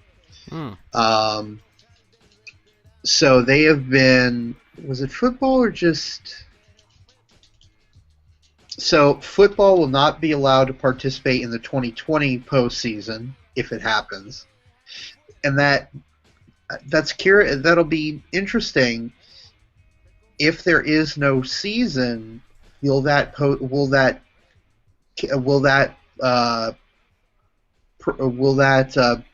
ban, will that carry over to 2021? We'll find out. Basketball cannot play in the 2021-22 postseason, and baseball will be prohibited from 2021 postseason. Wow. And let's see. I'm trying to, because it says the basketball team forfeited 289 victories Wow. between the sports. So you have 117 gone from basketball, 112 from baseball, 29 in football, and 31 in softball. Yikes. Okay. So they may have revealed a new logo, but they will not be able to show that off in the playoffs anytime soon. Okay. Also, the Myrtle Beach Bowl unveiled their logo. Okay, not bad. Not bad at all. Oh, we'll finish Myrtle Beach Bowl, but we have to bring something up that I saw in passing on Chris Creamer's site. And so there are the three logos: the Fenway Bowl, the Myrtle Beach Bowl, and the LA Bowl. All right, not terrible. Kind of generic, if I'm being honest. Yeah, the Fenway is okay. I was hoping they'd incorporate the Green Monster, but they have basically the grandstand, the press box for That is so generic. for the stadium. Awful. I hate So give me a second. 1 second, guys. I have a bit of a technical difficulty. 1 second. Okay, I can't hear you guys. They can't hear you either because my effing headphones went out. So, how am I gonna do this? How am I gonna keep everybody entertained for the couple minutes that I need to get this thing charged up with my super rapid charger here? Well, Andrew, you were gonna talk about something, and something you said that was passing for Chris Creamer. I'm gonna give that like 3 minutes. You guys, whatever you guys are saying, they can't hear it. So you're just hearing me mouthing off. So I'm just going to talk about something I was going to talk about anyways, just real quick. That is part of the news here.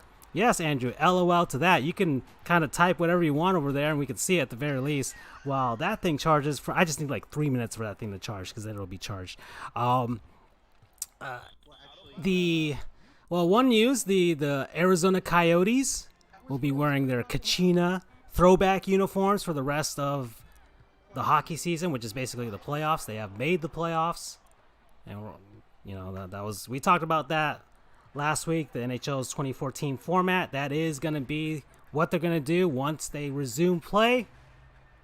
Okay, I guess that was what he was talking about.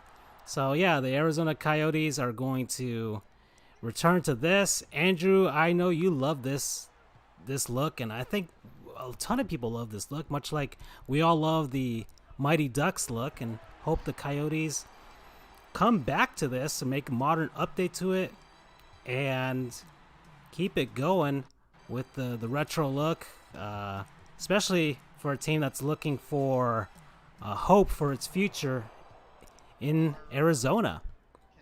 New arena somewhere closer to Phoenix, something like that. And there we are with the Arizona Coyotes. Back when they used to share their arena with the Phoenix Suns. And some good some good hockey teams there. Jeremy Rennick, one of their star players. And so we're gonna have that, man. Yeah, Andrew, I know. I'm like killing the whole thing for you. I just need this.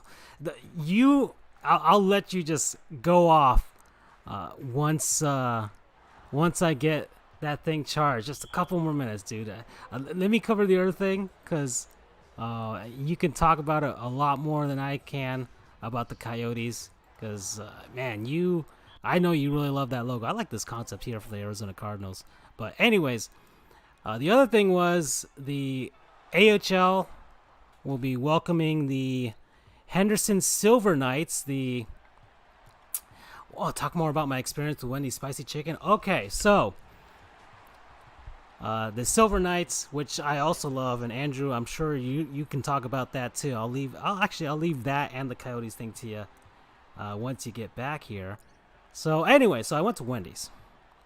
Man, I was on a Wendy's kick, man. They have the thing on DoorDash. I think you order a certain amount, and it's like free delivery and all that stuff. So for some reason, I was just, maybe it was I don't know, subliminal messaging from Dak Prescott, but I wanted Wendy's spicy chicken nuggets and sandwiches. So I ordered them I think 3 days in a row. I had it for dinner or something. And night 1, fantastic, great, loved it. Night 2, yeah, things are going great. Night 3, okay, this still tastes the way I want it to taste. But night 3, once it was in my stomach and I was in bed and trying to digest it, my intestines had revolted on me. Yeah. Well, I'm talking about that too right now, Andrew, but in a different context.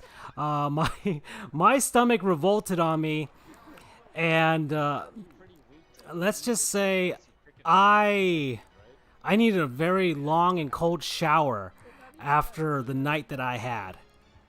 I could not sleep. I took Imodium. I took all kinds of stuff, but the pain was awful coming out, and that's the reason why I'm not going to try any jalapeno cheddar cheese Cheetos anytime soon.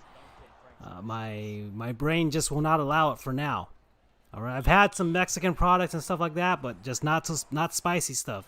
At least nothing that goes above mild for me, because I cannot take it at this moment. So that was my experience with Wendy's. So I'm gonna grab my headphones again and see if they're nicely charged, and we can continue with this episode. Give me a second to make sure these guys are here. Can you guys speak? Oh my god.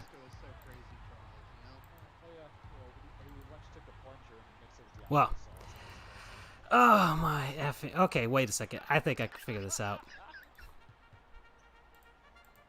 Don't worry, guys. This is. Eventually, we were going to run into something stupid on this show for this episode, and we finally did it. Hello, guys. We're back. Oh, thank God you guys are back. We were about to talk about the plunger Diablo sauce situation that you were in. Well, did not think this episode would take that turn, but it has. Well, congratulations. The world now knows that you have a sensitive tummy and that you shit easily. We're very proud of you. Andrew, I stole your thunder. So Screw you, man. I guess Screw you. I guess talking about my Wendy's experience was the punishment for that. Honestly, that's the best story I've heard all day. Look, let's be real here. I don't know if it's a man thing or not, but there's nothing better than hearing a story about a person having the craps. Because it is the most relatable situation. It ties every human being. Hell, it even ties into animals one day when food comes out wrong. Yeah, I mean, there's a particular red velvet shake at BurgerFi that always does the trick for me. Like it is automatic. Once I drink it, it's great going in, but it always comes out in a hurry. Oh boy, Andrew. Yes. So how about those Coyotes uniforms? I am so happy. You have no idea. Those are just amazing uniforms. I mean, I'm a bit biased. I mean, maybe I would say that's so tough because they're not the typical classic uniform like Chicago, Toronto, Detroit, but I think in their own way these are some of the best uniforms in hockey.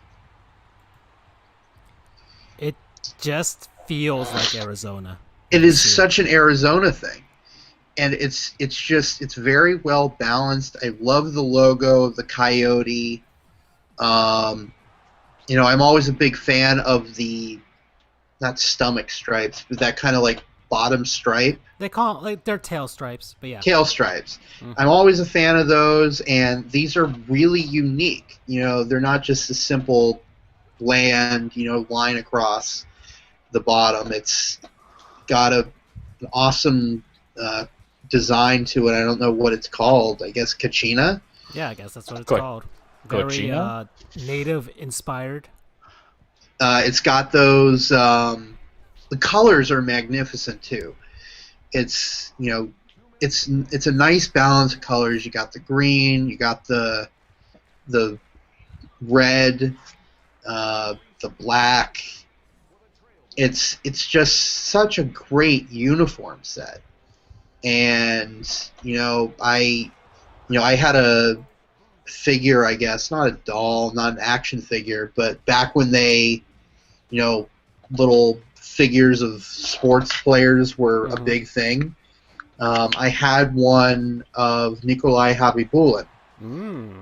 That's a name. Back when he was playing for them, so that's kind of where I first fell in love with that jersey.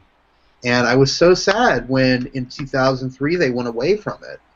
It's just such a bland logo, and an even more bland uniform. Yeah. I mean, talk about bland. Good Lord. I mean, they kind of stepped it up a little bit with the new set. But even then, it's just like they just added more black to it. And... Right. Like, so bland compared to... And it wasn't overdone either. It wasn't like, look at our jersey! And like really in your face. It was subtle and subdued. And it's just an absolutely gorgeous set. And I am beyond excited that they're bringing it back. But unfortunately, all they've said is that they're only going to bring it back for this postseason. The Pittsburgh Penguins, remember, we talked about this. They did this themselves a few postseasons ago. I think their 2016 Stanley Cup run.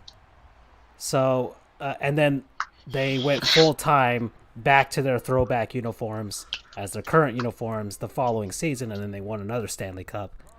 So I think I would hope that the Coyotes are looking at what their fans want, what the rest of the league wants, because I think one of the cool things that you said is that as a kid, like you remember these as a kid, and it's like, well, we're like the target demo for all of these sports leagues right now, so Agreed.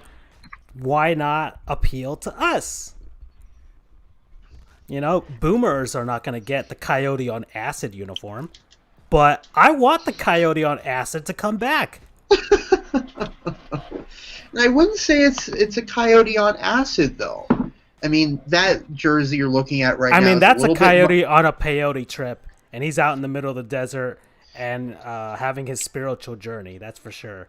But bear in mind though, this was the '90s where we got the fisherman, the Islanders fisherman, whatever the hell was going on with I the mean, Kings and the yeah. Burger King. Honestly, I think the Burger King would have gone over a little more if it wasn't paired with such an awful uniform. Like, I think Yeah, it as an maybe. alternate logo, like on the shoulders, or a better alternate jersey with a different design than white and silver gradient. Then The '90s, teal and purple everything. go Marlins, baby. And here's the thing though, if you go to the old color set of a teal and purple team, which would be the Ducks, that actually works well. Yeah, Or specifically, it was the teal and eggplant, which is purple for regular people. That actually worked well, and that the jersey set worked well. Stuff Yeah. that came out of the '90s is very underrated. I'll be honest. yeah. The Anaheim Ducks home uniform is, like, ooh, that is just great. Or like pull up Dallas. Pull up Dallas. The Stars. That was a great uniform. Their late '90s uniform. The Star uniforms. Right. Yeah, I could see a modern update with the current logo and colors. Like that's. I mean, it was subtle. I I mean, the mean, NBA, the Charlotte Hornets, when they went like, or whatever the Bobcats Hornets craziness of their history is, but man, that color scheme works. I mean, look at it. It's a work of art. As much as the Hornets suck as a franchise right now, they don't suck with their look. They look good. They look really good. The Sharks, the San Jose Sharks, where teal Yeah. they've kept their color scheme. It looks great. I know teal and purple everything in the '90s, but I'm a big fan of teal. That's why I'm sad that the Marlins changed their color scheme. I've I mean, I've come I to mean, I'm at peace with it now because if you've seen their alternate uniform with it's really their batting practice and spring training uniforms. When you look at it, it is as close to teal as they can get without it being teal. So it's like it's and even on the color scheme on the color spectrum, it is like just a hair bit amount of green in the color away from being teal. So it's as close as they can get to it, and right. it's far away from what they had before in the 2012 Loria era. So anything other than that is great. And we like. I mean, I agree. It's not bad, but it's still not. It's still not that color scheme. Oh yeah, I mean I it's think it more was very based well on black balanced. than anything else. So Yeah, I thought it was very well balanced, if I'm being honest. mhm. But although the one thing I would have changed if I was the Marlins, scroll down a little bit.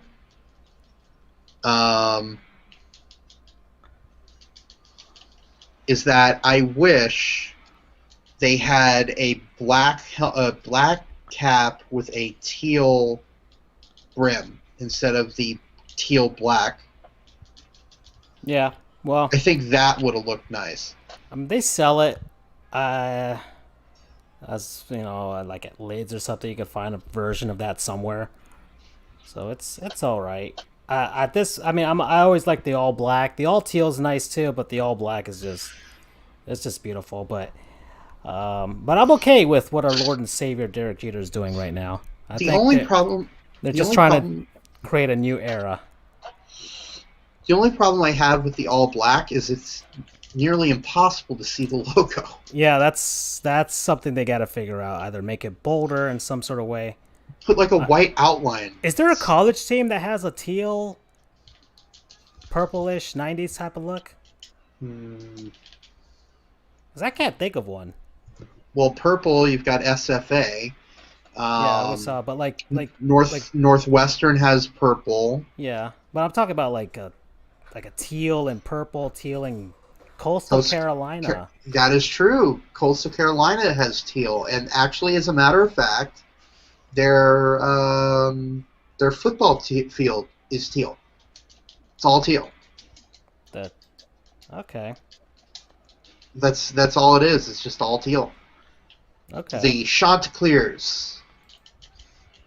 The Coastal Carolina Chanticleers, which is a reference to a rooster in some Chanticleer, baby. to some poem or whatever. Mm-hmm. Is it a cockadoodle? Or they made a movie at Disney with Rockadoodle Doo? I think they had a reference to that too. Oh.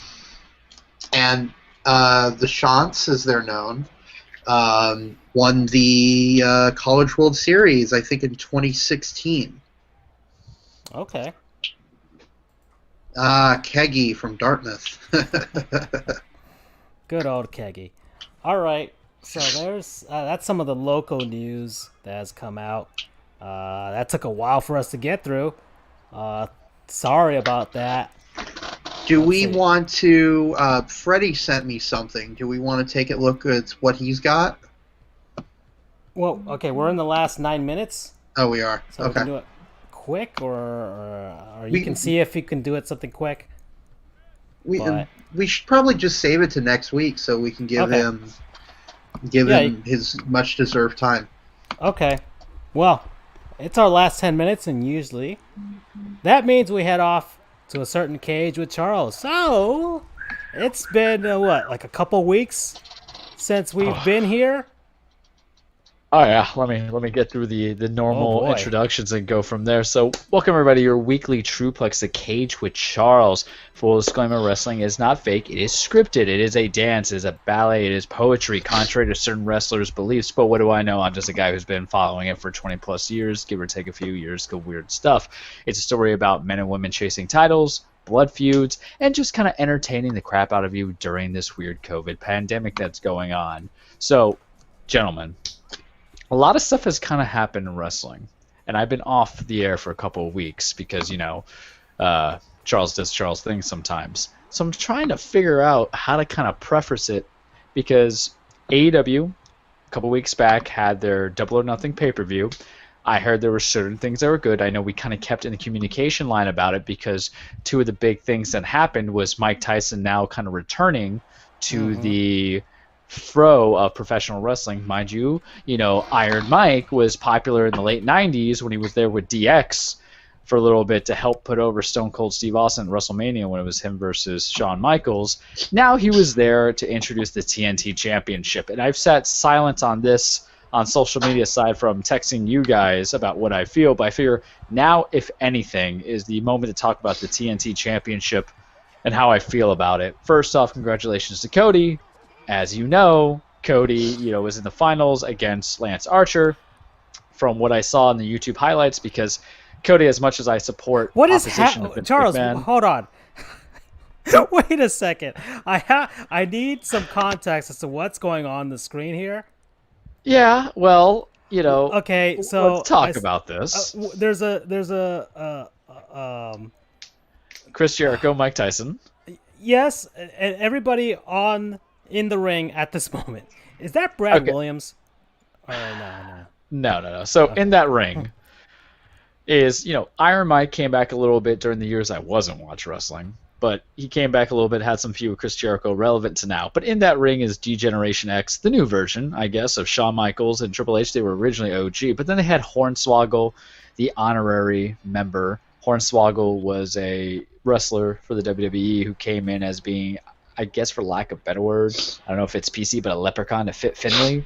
And mind you, wrestling in 2003 was kind of weird. Wrestling's Okay. always kind of weird because remember, there's characters, and for every like simple Drew Gulak, Daniel Bryan's, cutthroat submission tacticians, you get weird stuff like maybe a Hornswoggle, a Papa Shango. Hell, you had the Godfather pimping the ladies out. Wrestling's weird. Like it's in character art. Let's keep it at that. So Iron Mike's there feuding with Chris Jericho, and then he just kind of pops one in the chin right there. Bam, going from that. So it's kind of relevant to now in 2020 because the feud's kind of resurfaced. So Iron Mike was there to present the TNT Championship.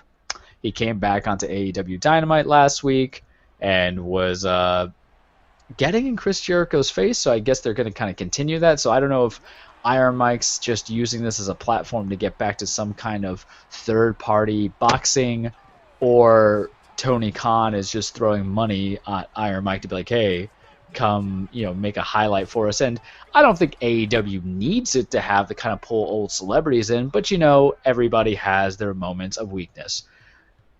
My buddy said it best, so I'm going to talk about now. When he was confronting Chris Jericho, when Iron Mike was taking off his shirt, he kind of reminded him of LeVar Ball, and I can't not stop laughing about it. Iron Mike scares the crap out of me. I love me some Tyson. I love to watch some old YouTube highlights of his boxing days when he just kind of murders people. And he's also very quotable.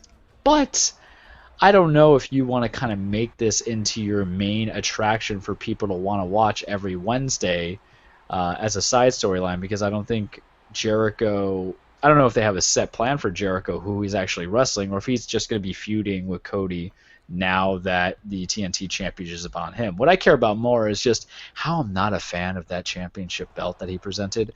I thought about it.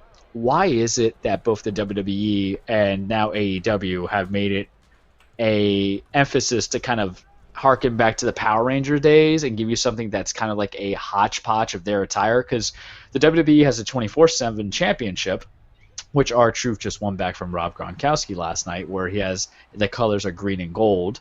And now you have the TNT Championship, which reminds me of the Red Power Ranger.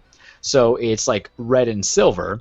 And I'm just surprised that AEW would kind of, for lack of a better word, whore itself out to have to... Terrible neck tattoo championship. Jesus, that's great, because Cody's tattoo is terrible. But how you kind of would whore yourself out to your provider of your cable show by giving them their own thing. I thought they should just call it the Dynamite Championship, because it makes sense, because your weekly television show is called Dynamite. But it's kind of like something that a father buys his middle school son for like doing something in school, like here's an accomplishment. And I know they said there's going to be gold plating to accentuate it because it's incomplete because of the pandemic, but I don't even know if gold plating could save it. I think it's the ugliest title I've ever seen. And even Cody, who is a very good wrestler, phenomenal in spots, holding it doesn't really help it, because I can't deter away from it. It bleeds my eyes. It bleeds my eyes the way the first time I saw the Universal Championship when it was first unveiled originally, looking like the fruit roll-up. And it's just a weird contrast to the AEW Heavyweight Championship, which looks great. It's a big gold-plated thing, and I just can't get behind it. I don't like ugly titles. It is literally on my top 5 list of most ugly titles I've ever seen in professional wrestling. I think the number one for me is always going to be the Spinner WWE Championship, because I hated it so much when John Cena won the World Heavyweight Championship and they introduced it, because I thought it was Vince McMahon's obviously, lack deaf ears, just introducing a title to try to get into a crowd via stereotypically, because I remember John Cena circa 2004, 2005 was the White Rapper. So of course we're gonna give a fucking, excuse my French, a spinny title. Vince McMahon just makes me lose my mind. I always say that Spinner Championship, but that TNT Championship is just ugly. That TNT Championship. Did you guys remember the show Ultraman? It was Yeah. one of those. It looks like it's part of his attire, and It's a Japanese kaiju like show, Super Sentai. yeah, I loved watching it as a kid, but it is basically Ultraman's belt that he will wear to go ultra. And here's the thing that I think Cody's kind of figured out after getting that terrible neck tattoo. Cody, I love you. Follow us on Twitter, Sports Goof, FJOJR, Dan Free Holidays, Charles the True. I follow you. Cody, reciprocate here. The idea is that once you make a decision, there's no going back. And with championship designs, you don't go back for a while, for at least a couple months to kind of come into it.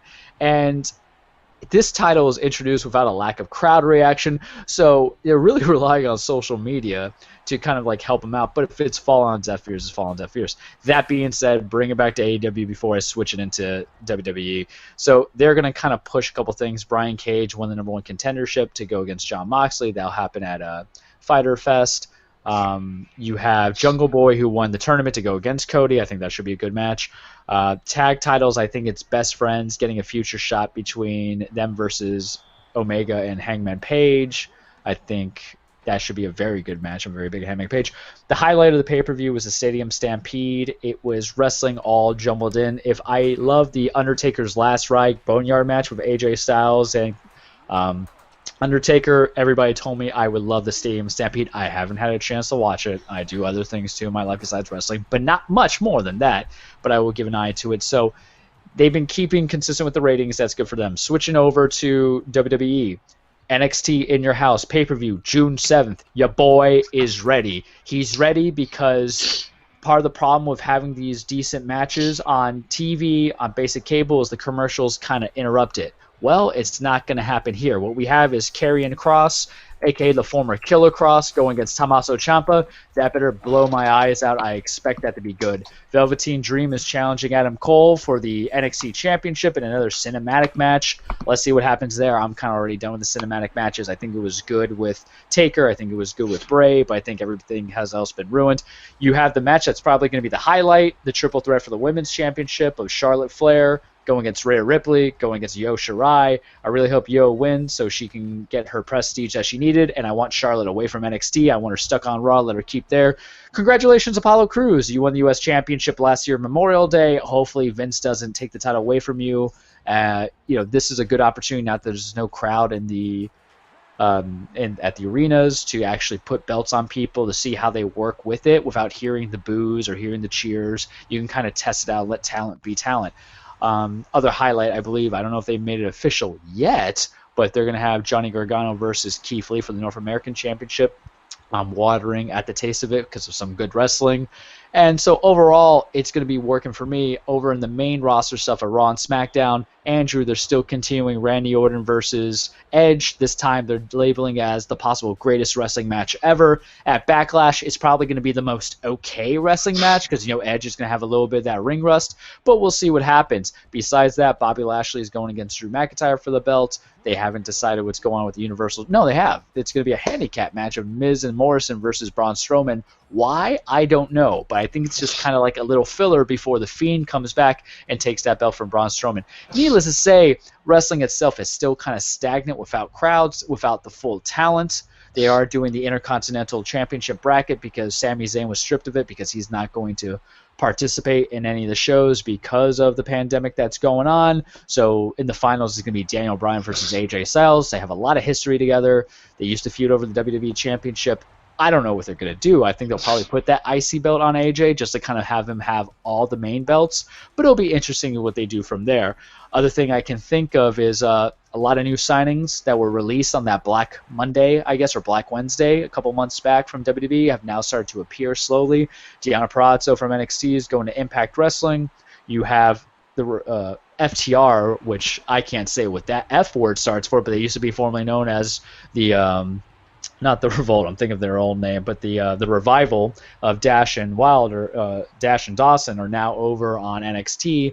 They're hoping to kind of, or not NXT, I'm sorry, AEW. They're hoping to feud with the Young Bucks out there. Revivals, they're good wrestlers. Their character work was kind of bland. They were great in NXT, and then when they got called up to SmackDown and Raw, they kind of lost luster. Because here's the thing about Vince McMahon. I'm gonna say it now because I felt like I say it 1,000 times. Vince is more about the entertainment than the wrestling. But AEW might be a little bit more about the wrestling, so good luck to Dash and Dawson, or as their new names are, is Dax Hardwood and Cash Wheeler. Wrestling names are weird, you guys, and I don't know if Cash Wheeler and Dax Hardwood are like the two names I will want for wrestling, because they change it for licensing rights, but Dax Hardwood sounds like something from a porno, and Cash Wheeler just sounds like something that 10-year-old Charles would make with his boys when they have the secret cool club with their friendship bracelets, and we have nicknames for the honeys, and be like, hey, man, what's your name? I'm like, Cash Wheeler. Hopefully it works. Ace McNasty. Ace McNasty, Charles Cashman, because I'm the cash baby. I don't know. I mean, but granted, in today's modern times, maybe that is what a white kid's name is, Ace McNasty. Though I gotta tell you, Ace McNasty is probably the best DJ name I could think of, or actually like an indie heel manager name. So I'm gonna steal that from you. In fact, you know what? If I actually cared about my social media handling, I would change it from Charles the Shoot to Ace McNasty. Thank you, Francisco. You really enlightened me of who I should be as a human being, and I think that's what I got for you guys this week in the cage. All right. So, we're at 2 hours here. I guess we could talk about some real MVPs. As far as baseball is concerned, there are some good ones, and there's one in particular for the Los Angeles Dodgers that I wanted to talk about. Is that Senor Price? Oh, yeah. He hasn't even played a game with the team, and he's already endeared already himself. More popular. Huh? Already more popular than half the team on that roster. Well, I mean, at least with the minor league players there. So, as far as baseball is concerned, there have been hundreds of minor league baseball players that have been released over the past couple weeks now. It's something that happens, but not to this extent because of certain situations. The fact that baseball hasn't even started playing. The fact that there's probably not going to be a minor league season anyways. So a lot of players that were on the fringe are just getting released, and their livelihoods are gone. But a lot of other players, a lot of teams have, I think minor league players are getting paid like $400 per week or something to survive. That's not even a pandemic thing. That is what they normally get paid. So some teams like the Oakland A's are particular goons because they are not going to pay anybody, even though their ownership has the money to do so. I don't care how crappy the Coliseum is. The A's are they're still in Oakland. Their owner still has a couple billion there on the side, and so they have not committed any money to their minor league players. But some teams have. One of them is Derek Jeter, our Lord and Savior. Other teams have stepped up too, as far as trying to pay their minor leaguers and have committed at least through June. Some teams through August, like the Marlins have.